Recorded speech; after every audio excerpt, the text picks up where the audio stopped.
everything beautiful, like I said earlier, inside, out, as you shine bright light, rising a new generation of purpose-driven artists. We love your works have we love how your works have a special focus on grooming children and young minds generally. This is both heartwarming and priceless. Please share some highlights of how you began your creative journey, not just as a painter, but also an art teacher. Yeah, I've always enjoyed art. So even since I was a kid, I was that kid who loved to draw and paint. In high school, when you start thinking about what you want to do next, I thought I really enjoyed working with kids. And so I kind of was headed in the direction of being a teacher, but I didn't necessarily know if I'd be specifically an art teacher. I went to college, and while I was there, I kind of figured out that I wanted to specifically be an art teacher just because of taking all the art classes and really, I don't know, getting to explore more art than I had before.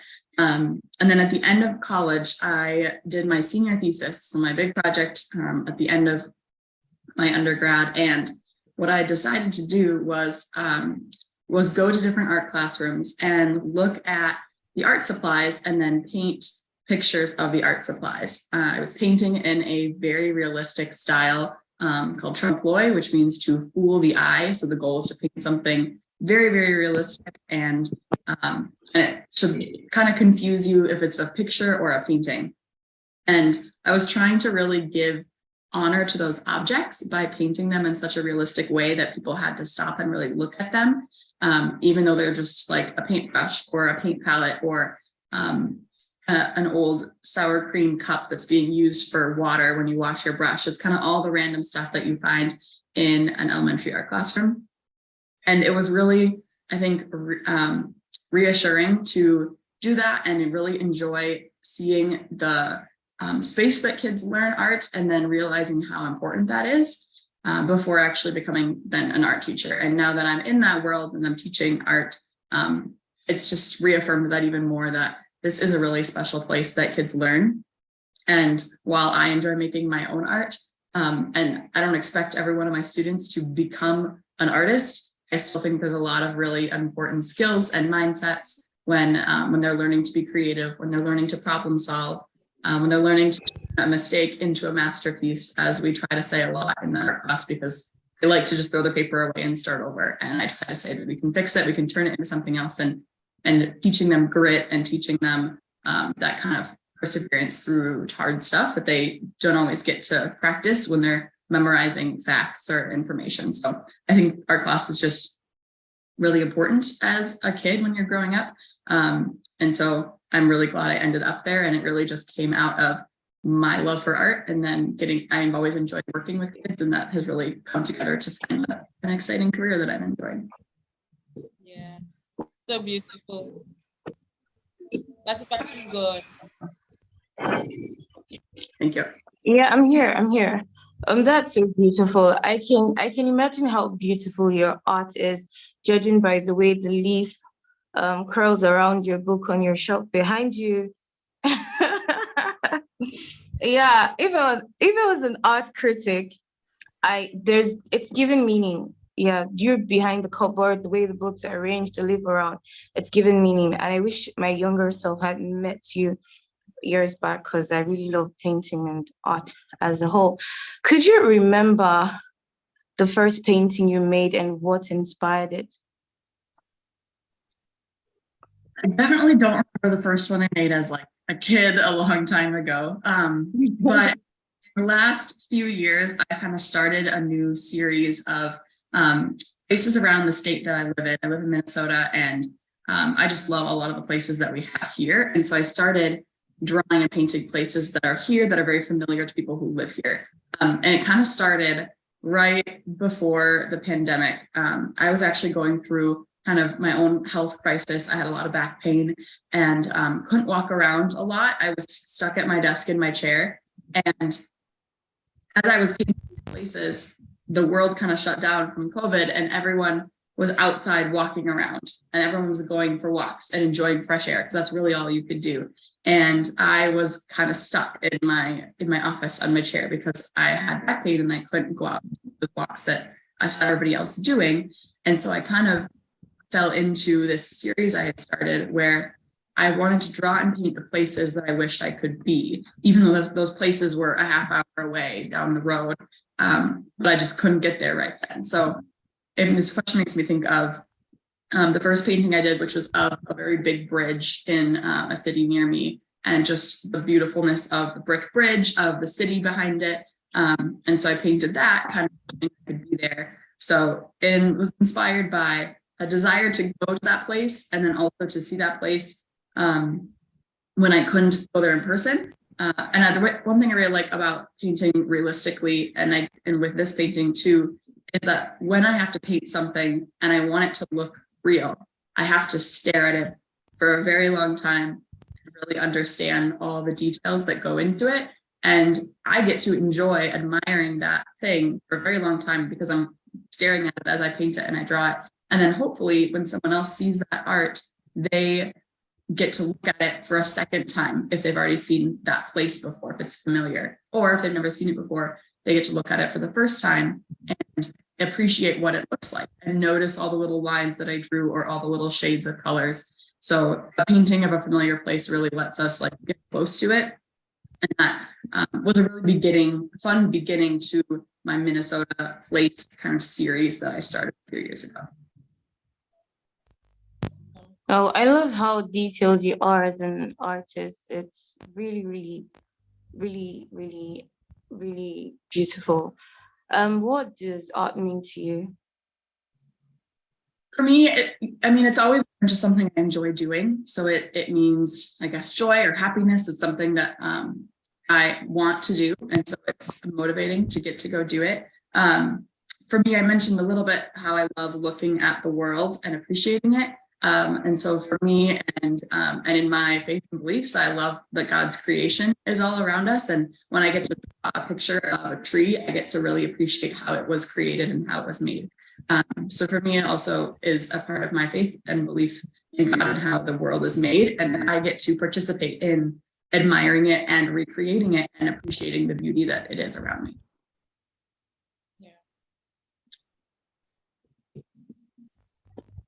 Well, that's so encompassing. We are grateful to have you on board this special issue with the theme Rise, in celebration of inspiring women in the creative industry, and also to mark the 2023 International Women's Day. We understand how certain stereotypes, culture, sentiments, and faulty orientations have stood as subtle roadblocks for women to thrive boundlessly. Have you ever encountered any form of gender-based discrimination? As any quick tips for women who may have been victims of severe circumstances? I'm very grateful for where I am and what I've gone through. I don't think I can complain a lot about situations I've been in or encounters. What comes to mind immediately is just not necessarily as being an artist. I think often these days artists to be a more feminine thing, and so we're, for some reason, like it used to be it was all men in our world like centuries and centuries ago, and now it seems to be a lot of women. But in the small business world, it just comes to mind, I just feel like there are sometimes assumptions, or people can wonder, how are you doing this? People don't really say like, oh, because you're a woman, how are you running your business? But it can be kind of assumed or indirect of, oh, are you sure you can do this? Are you sure you can manage all the pieces that go with having a small business and running and selling your art? But I'm a fairly bold and confident person, and I don't know if I either don't notice it or I just blow past it if it's there. And so I think that would be part of my advice too, would just to be confident in what you're doing and who you are. And kind of like you guys were saying, as part of your mission, it doesn't matter if you're a man or a woman when it comes to running a business or being an artist. It's just, it's you pursuing what you're passionate about. And if you can do that confidently, then I don't think people are really going to underestimate you, because you'll prove them wrong. And just being able to, it's kind of not necessarily fake it till you'll make it, but the idea of being confident and then figuring it out as you go. And that's okay, because people will trust you and they know you can do it if you can show them and you can be confident in how you talk and approach it. So that would be mine. I'm so much grateful for your last 5 sentences because a lot of creative out there, when it comes to art in terms of painting, pictures, mosaic, collage, and all of that, people just do it for fun. They don't think about the business aspect, or a lot of people don't really understand art and business together. And then when it comes to the female gender, a lot of us feel like, oh, I can't do this, she can't do this, blah blah blah. But in real sense, things are changing. The world is becoming woke, and as you said, you just have to be assertive and be positive, believe in yourself, because that could trigger a lot of positive response. I'm speaking from a business perspective because I'm a business person. So I really love what you just said. And yeah, we love how you share your truth and experience in the most authentic way when you teach art. Please share any quick tips for young creatives battling with self doubt. I think this kind of goes on right from what I said before in the idea of like being confident, and I can say that much easier than it is to do. I mean, if you're struggling with self-doubt, then it's hard to just say, well, you've got this, be confident, because that doesn't actually fix anything. But what I try to do in my classroom, at least, is we have our phrase of turn mistakes into masterpieces. And it doesn't necessarily mean that every time I make a mistake, it's going to make something beautiful, but it's the idea of just turn it into something new. And a lot of the students have gotten really good at that. If one of their classmates, the table groups, makes a mistake, they're all really good at brainstorming together to come up with something new that mistake could become. If there's a line on the ground, turn it into a flower or whatever else. They're pretty good at that. They're very creative, but they don't realize that plays a part in the rest of their lives too, because anything you do, like, you're going to make mistakes, you're going to mess up, and that can make you doubt yourself. But if you can change those mistakes or use them as an opportunity for something else, then you're going to prove to yourself that it's okay to make those mistakes first, and that you can handle those mistakes and turn them into something else. So it's kind of, I'd say, a lot more of, it's a mindset, but it's built through practice. So through practice, changing things and fixing things and being okay with those things happening, those mistakes happening. So I'd say keep practicing, and I'd say don't compare yourself to others. I'm picking out different artworks from my students to do an art show, and I'll look at 2 different drawings, paintings by my students, and they are completely different, and yet both are so successful in their own ways. And so it makes it harder, because it is really hard to figure out what is successful in art, because it's just, it's amazing different ways to make art and respond, but they don't always realize what they have because they're comparing to each other. So not comparing, have fun with it, and keep that mindset of you can fix something and get better for it. Yeah, there are 2 things I love about what you just said. Stop comparing, especially have fun, because personally, I love enjoying everything I do. Even interview, talking to you right now, it's fun for me. And the second thing you also said is art is some, like, in summary, like, art is continuity. I would say art is a living idea. You say, I can't say living thing because that's more like personification, but continuity begets growth. Yeah, so your works have been described as one that helps people discover familiar places. You're passionate about teaching your students how to see art that came before us and the art in the current world around us. What would you consider most fulfilling about your creative journey? One thing I like for myself, and I tell my students this too, is this idea that us as artists, we have this kind of magical ability to make people see certain things. So Yeah. like if it's realistic, I get to make someone think that there is a picture, like a scene, because all it is lines, colors, dots, like it's just mark making. And yet we can take all those marks, put them together, and we can make a picture that somebody understands, or at least can recognize.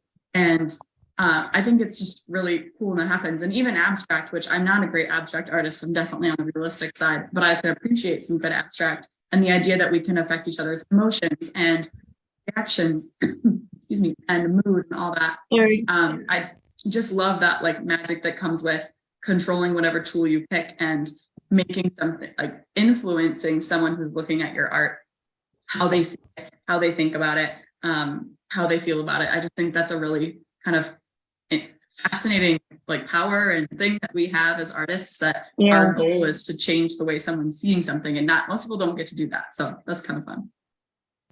Yeah, I love two things. Artists, we have a magic as artists, and the fact that influence people. And another thing too, I see about art is it makes people think. You force people to think and imagine things.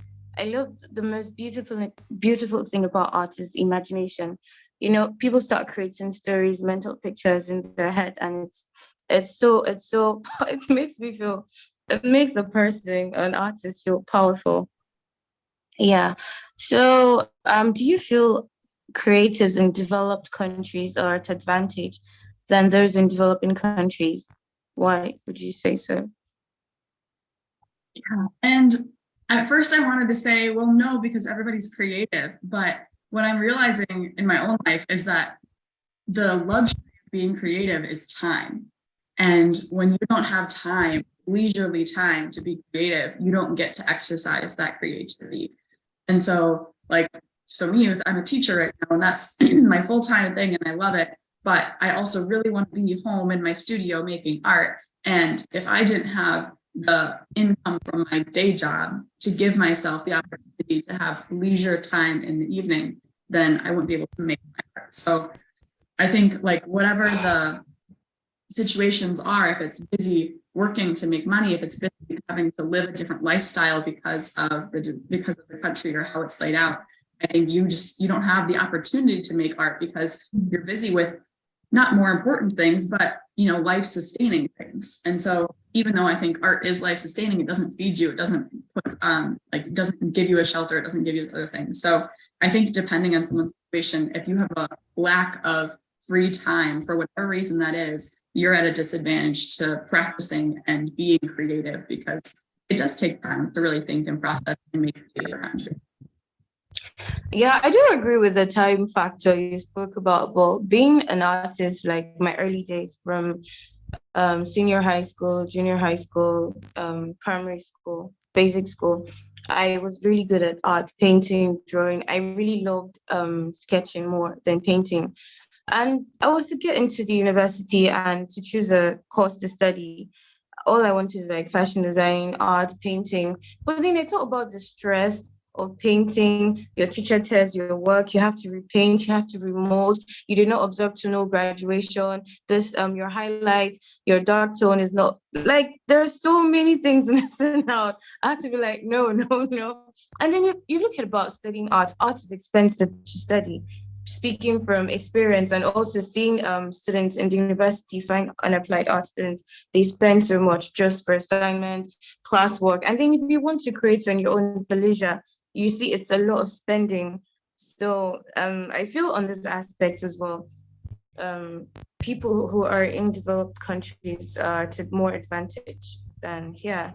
Because imagine if I had the whole resources, I might not have studied mass communication. I would have studied fine and applied arts. Yeah, so we understand balancing work time and rest time is a struggle for many creatives.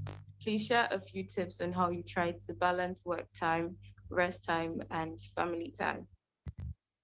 I am not great at this. So I don't have the greatest tips.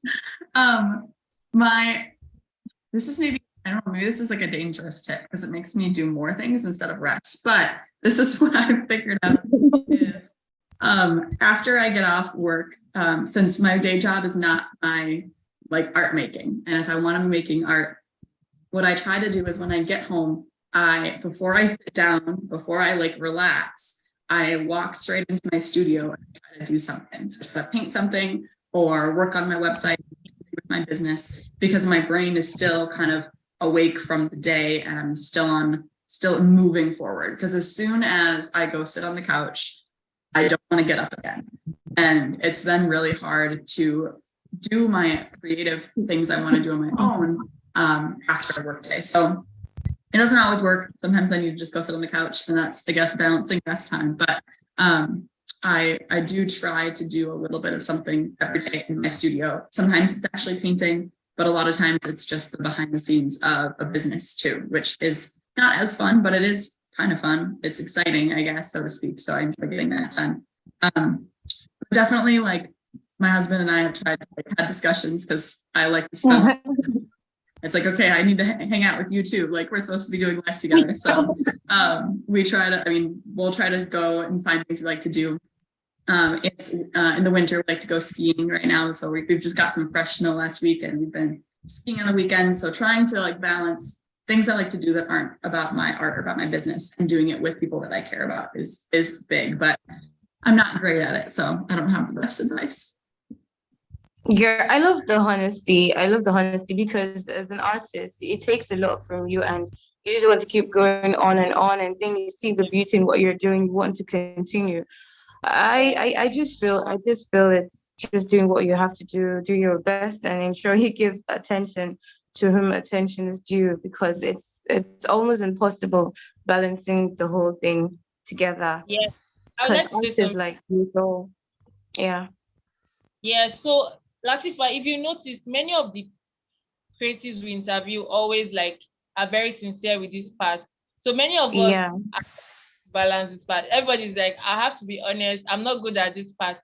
I speak like even myself speaking from my own point of view, I'm not great at this part. Sometimes my mom complains, oh my God, have you had your breakfast? I'll just be walking throughout the day from the day till evening. And then I say, oh, I've not had breakfast. Oh, I have to do my Same laundry. thing.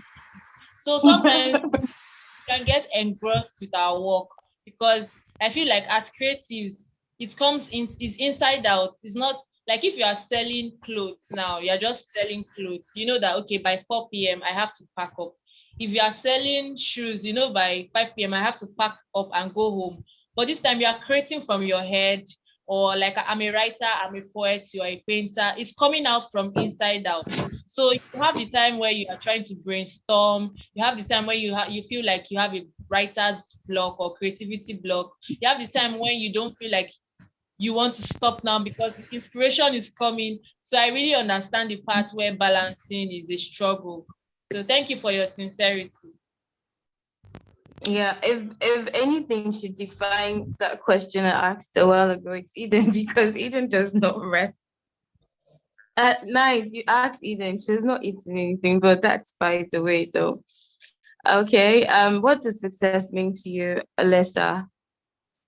I would say it means like sustainability, being able to do something for a long time. So that's kind of been my goal with my art is that I find a way to not burn out with it. So I want to be able to continue to create and continue to run it as a business and continue to teach and doing something in a healthy way. So figuring out that balance that I'm still trying to figure out so that I don't overdo things and that I can do it for a long time and that I'm not making a fad or like trying to sell a bunch or show a bunch and then people are not interested anymore. Creating something that could continue to be sustainable for however long I can make that happen. But sustainability, I think, would mean success in my business or my art life. Yeah, true. That's the wish of every artist.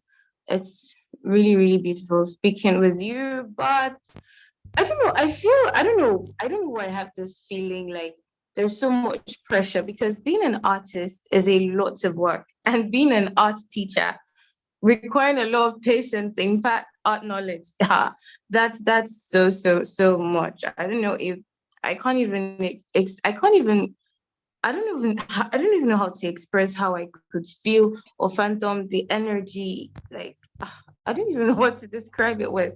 But then I would love you to briefly tell us something about Alyssa Whetstone. We do not know. I could figure out. That'd be great. I would love to do more traveling, I guess would be my answer to that. As an artist, I'm both like, I love seeing the world and I love appreciating it. But as an artist, I don't always have the savings to go do that. So it's kind of that double-edged sword of I love to go just travel and experience more life and more world. But I'm busy and I'm happy doing a lot of stuff that I'm doing and teaching and making art. So definitely got that travel bug hidden somewhere inside and maybe it'll be 20 years before it happens. I don't know. But I would love to just get to see more of the world, because I know that would also result in a lot more drawing and painting, because I just love creating the places that I see. So that is something that I would love to do. Yeah, I hope it happens for you in less than 5 years, not 20 years. Thanks. Yeah, so I'm curious, do you have art exhibitions? Kind of. I sometimes there's cities nearby that I will put art in for like a gallery show, but my favorite thing to do is to sell at in-person events. So like art markets, art fairs. We have a lot of those in my cities around here. So I'll go and I'll set up a little booth and I'll show my art, but I also then sell my art because I love meeting people. So I do a lot of those kind of events about once a month, and then in the summer more often. But yeah, so I do those fairly regularly where I go and sell and show off my art. So that's fun. Yeah, what about virtually? What was that? What about virtual exhibition?